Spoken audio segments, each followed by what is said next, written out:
네, 사랑 성도님들, 예레미야 말씀은 연대기적으로 시간 순서대로 기록된 책이 아니라 말씀을 읽으면서 그 배경이 되는 시대가 많이 바뀌는 그런 책입니다. 자, 오늘 말씀은 다시 여호야김 제4년으로 돌아갑니다. 유다가 바벨론에게 공격당하기 전으로 돌아가서 예레미야의 예언을 그대로 기록했던 바룩에게 하나님께서 예레미야를 통해서 말씀하신 내용이 오늘 45장에 기록된 말씀입니다. 오늘 본문 1절부터 3절을 보면 바룩의 탄식과 슬픔이 기록되어져 있는데요. 이를 통해서 우리는 예레미야가 유다 사람들로부터 미움을 받고 그리고 박해를 받을 때에 예레미야의 예언을 그대로 기록했던 바룩도 함께 고난을 당했다라는 것을 우리가 알 수가 있습니다. 여러분, 바룩은 예레미야의 서기관이었습니다. 하나님께서 예레미야에게 주신 그 말씀을 바룩은 두루마리에 기록했고 2차례 기록했죠. 그리고 예레미야가 감옥에 있을 때 대신 사람들에게 그 말씀을 낭독했습니다. 그리고 거기서 끝난 것이 아니라 예레미야가 애굽에 내려갔을 때에도 바룩은 함께 예레미야와 애굽까지 따라갔습니다. 자, 45장 3절 말씀을 보면은요. 3절에 내가 일찍이 말하기를 화로다. 여호와께서 나의 고통에 슬픔을 더하셨으니 나는 나의 탄식으로 피곤하여 평안을 찾지 못하도다 라고 말합니다. 예레미야와 함께 고난을 당하면서 하나님께 쓰임받던 이 바룩에게 하나님께서 말씀을 주시면서 바룩의 미래와 그 삶에 대한 확신을 하나님께서 주십니다.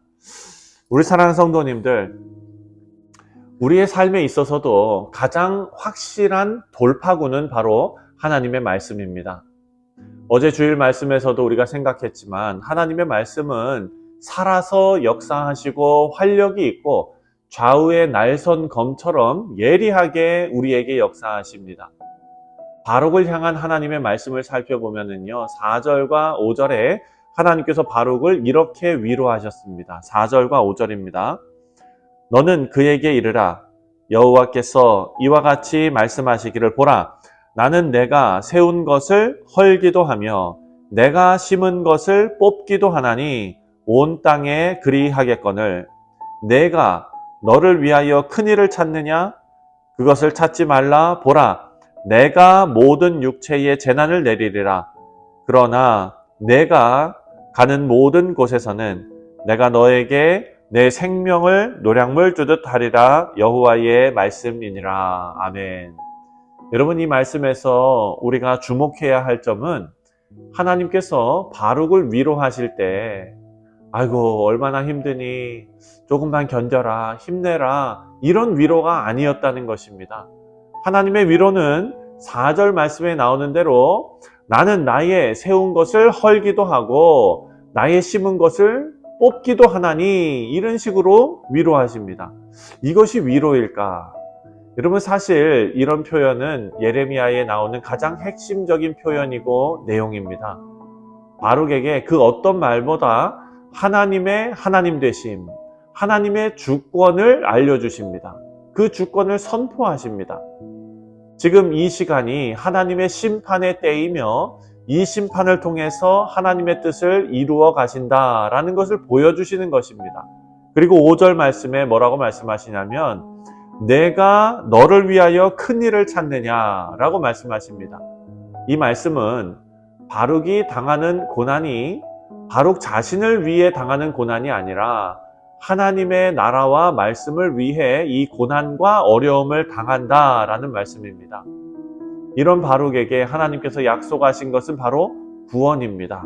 5절에 그러나 내가 가는 모든 곳에서 내가 너에게 내 생명을 노량물 주듯이 하리라. 여호와의 말씀이니라. 이렇게 말씀하시죠. 하나님께서 약속하신 내용은 비록 예레미야와 바룩이 하나님의 일을 위해서 많은 고난과 어려움을 당하지만 이 고난은 하나님의 일을 위한 고난이고 하나님께서 이들의 생명을 보존해 주신다라는 약속입니다.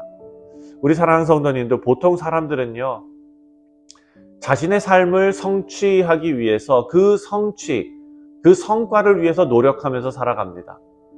회사를 다니면서 승진하기 위해서, 높은 자리로 올라가기 위해서, 고액의 연봉을 받기 위해서 노력하고, 자신의 미래를 위해 투자하고, 또 뼈를 깎는 노력으로 자신의 미래를 위해 자기 개발을 합니다.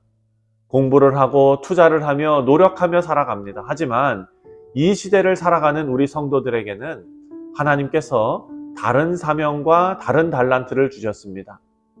우리가 현실 속에서 여러 가지 어려움을 마주할 때 좌절하고 낭망할 수 있지만, 그때 하나님께서 바룩에게 주신 이 말씀이 우리 모두에게 큰 위로가 됩니다. 하나님께서 바룩에게 던진 질문입니다. 내가 너를 위하여 큰일을 찾느냐? 사랑하는 성도님들, 비록 우리가 사는 이 시대가 멸망으로 심판으로 흘러간다고 해도 하나님께서는 하나님의 사역자들을 기억하시고 그 미래를 책임져 주시는 것입니다.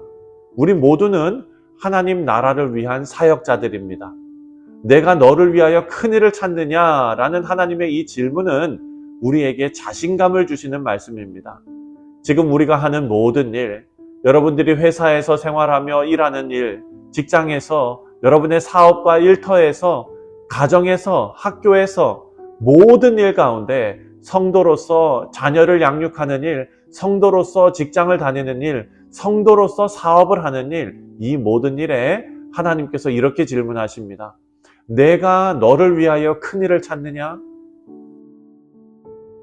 우리 삶의 주인이 하나님이시다라는 것을 확인시켜 주시는 말씀입니다.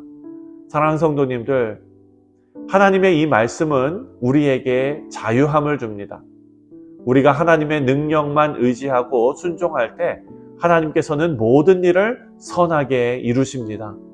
우리는 하나님의 뜻을 모르는 세상 사람들에게 예레미야와 바룩이 했던 것처럼 끝까지 하나님의 뜻을 전해주고 성경의 원리대로 우리가 먼저 살아가면서 그 원리를 전파해야 합니다. 왜냐하면 우리가 예레미야를 통해서 묵상한 것처럼 하나님의 영원한 뜻과 하나님의 모든 사역은 현재를 살아가는 우리 모두에게도 주신 사명이고 사역이기 때문입니다.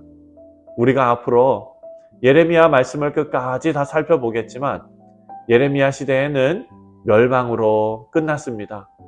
그 뒤의 말씀을 미리 잠깐 살펴보면은요, 예레미야의 그 끝을 보면 바벨론으로 끌려간 18살짜리 왕이 있었죠. 바로 여호야긴입니다. 여호야긴이 풀려난 사건을 언급하면서 예레미야가 끝납니다. 하나님은 뽑으시는 분이시고 또 심으시는 분이십니다. 심판과 회복은 성경에서 나오는 전형적인 하나님의 은혜입니다. 여러분, 우리가 율법을 통해 우리가 죄인이라는 것을 깨닫게 됩니다. 이것은 빠져나갈 길이 없는 심판을 일깨워 주는 것입니다.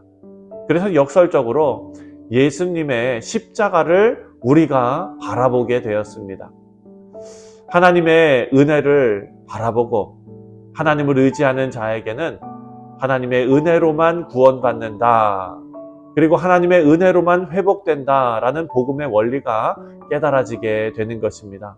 사랑하는 성도님들, 우리 삶에서 복음의 원리를 생각하시면서 예수님의 십자가를 우리의 삶을 증거하는, 우리의 삶으로 주님의 그 십자가의 사역을 증거하는 우리 복된 성도님들 다 되시기를 주님의 이름으로 축원드립니다. 기도하겠습니다.